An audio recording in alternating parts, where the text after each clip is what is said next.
আসসালামু আলাইকুম, সবাই কেমন আছেন? আজকে আমি আপনাদের সাথে কাঁচা কলার চপ বানানোর রেসিপিটা শেয়ার করব। কাঁচা কলার চপ বানানোর জন্য আমি একটা কাঁচা কলা সিদ্ধ করে নিয়ে ছিলে নিয়েছি, সাথে পেঁয়াজ কাঁচামরিচ চিকট করে কেটে নিয়েছি। কাঁচা কলার চপ বানানোর জন্য সাথে আমি পেঁয়াজ কাঁচামরিচের সাথে একটু গরম মশলার গুঁড়া, একটু জিরার গুঁড়া, একটু হলুদের গুঁড়া, একটু লবণটা আপনাদের স্বাদ মতন দেবেন। লবণ কিন্তু কম বেশি হলেও কিন্তু খেতে কিন্তু মজা লাগে না। সব জিনিসের স্বাদটা কিন্তু লবণই বাড়ায়। এই কারণটা লবণটা আপনারা যে যেমন খান সেই পরিমাণে বুঝে দেওয়ার চেষ্টা করবেন। লবণটা দেওয়ার পর আমি পেঁয়াজ মরিচ লবণ একসাথে সুন্দর করে ডলে নরম করে নেব। নরম করে নেওয়ার পরে সাথে আমি কাঁচা কলাটা দিয়ে দেব। কাঁচা কলাটা দেওয়ার পরে এমনভাবে মিহি করে ডলে নেব কাঁচা কলাটার যাতে কোনো দানা না থাকে, এইভাবে ডলতে হবে।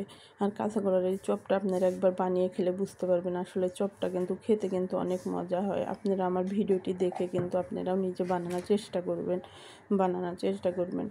যে চপ বানানো আমি যখন ছেনে মথে সুন্দর করে মিহি করে নেওয়া হয়ে যাবে, তখন আমি গোল গোল করে সবগুলো চপ গোল গোল করে বানিয়ে নেব। সবগুলো চপ এক সাইজে বানিয়ে নিলে কিন্তু দেখতে কিন্তু অনেক সুন্দর হবে। আমি সবগুলো একবারে বানিয়ে নেওয়ার পর তারপরে কিন্তু আমি এটা ভাজতে দেবো। যখন সবগুলো বানিয়ে নেওয়া হয়ে যাবে, তখন আমি নিয়ে যে চুলায় যে একটা প্যান বসিয়ে দেব। চুলায় প্যান বসিয়ে দিয়ে আমি কাঁচাগুলোর চপগুলো আমি সর্ষের তেল দিয়ে ভাজবো। যেহেতু আমি সব কিছু একটু সর্ষের তেলটা খাওয়ার বেশি চেষ্টা করি, এই কারণে আমি চপগুলো সর্ষের তেলটা ভাজবো। প্যানটা গরম হওয়ার পর আমি প্যানের মধ্যে একটু তেল দিয়ে দেবো। তেলটা আপনারা অল্প করে দেওয়ার চেষ্টা করবেন। তেলটা বেশি দিলে কিন্তু কলার চপগুলো তেলটা অনেক টেনে নেবে। তেলটা দেওয়ার পর যখন তেলটা গরম হয়ে আসবে, তখন চুলাটা কমিয়ে এটা হালকা হালকা আছে এই চপগুলো ভাজতে হবে। দিয়ে দেওয়া যখন হালকা হালকা আছে ভাজবেন। একটু ধৈর্য সাপেক্ষের ব্যাপার, আসলে রান্নাবান্না বলতে একটু ধৈর্যের ব্যাপার, সময় সাপেক্ষের ব্যাপার। আপনারা রান্নাবান্না ধৈর্য নিয়ে রান্না করবেন, আসলে খেতে দেখবেন অনেক মজা হয়।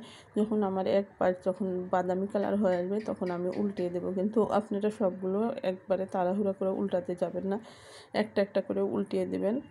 যখন দেখবেন যে সুন্দর ব্রাউন, দেখেন কত সুন্দর কিন্তু ব্রাউন কালার হয়ে আসছে, তখন এটা আমি উল্টে সবগুলো যখন আমার ভাজা হয়ে যাবে, তখন আমি করব কি, একটা টিস্যুর উপর একটা যে প্লেটে তুলে নেব সেই প্লেটের উপর আমি একটা টিস্যু বিছিয়ে নেব। টিস্যুর উপর বিছিয়ে নিলে টিস্যুর উপর তখন আমার আলগা তেলটা টিস্যুয়ে টেনে নেবে।